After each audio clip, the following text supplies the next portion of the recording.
میں نے ان کی عمر پوچھی تو معلوم ہوا 95 برس کے تھے اور ان کی والدہ کا انتقال 105 برس کی عمر میں ہوا تھا۔ میں نے ذرا ہچکچاہٹ سے پوچھا کہ اچھی صحت کا راز تو بتائیں۔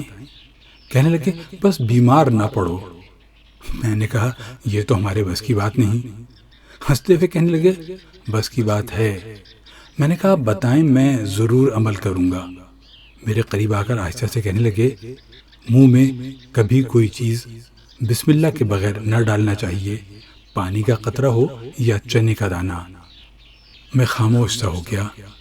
پھر کہنے لگے اللہ نے کوئی چیز بے مقصد اور بلا وجہ نہیں بنائی، ہر چیز میں ایک حکمت ہے اور اس میں فائدے اور نقصان دونوں پوشیدہ ہیں۔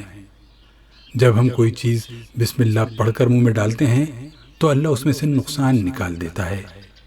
ہمیشہ بسم اللہ پڑھ کر کھاؤ پیو اور دل میں بار بار خالق کا شکر ادا کرتے رہو، اور جب ختم کر لو تو بھی ہاتھ اٹھا کر شکر ادا کرو، کبھی بیمار نہ پڑو گے۔ میری آنکھیں تر ہو چکی تھیں۔ ہمارے عالموں سے یہ کتنا بڑا عالم تھا۔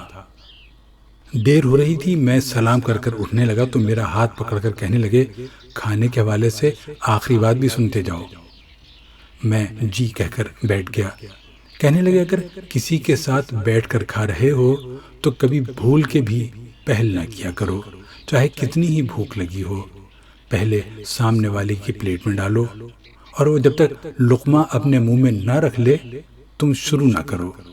میری ہمت نہیں پڑ رہی تھی کہ اس کا فائدہ پوچھوں، لیکن وہ خود ہی کہنے لگے یہ تمہارے کھانے کا صدقہ ادا ہو گیا، اور ساتھ ہی اللہ بھی راضی ہوا کہ تم نے پہلے اس کے بندے کا خیال کیا۔ یاد رکھو غذا جسم کی اور بسم اللہ روح کی غذا ہے۔ اب بتاؤ کیا تم ایسے کھانے سے بیمار پڑ سکتے ہو؟ میں بے ساختہ ان کے چہرے پر اپنے دونوں ہاتھ رکھ کر تیزی سے جانے کے لیے مڑ گیا کہ دین کی چھوٹی چھوٹی باتوں سے ہم اور ہماری اولاد کتنی محروم ہے۔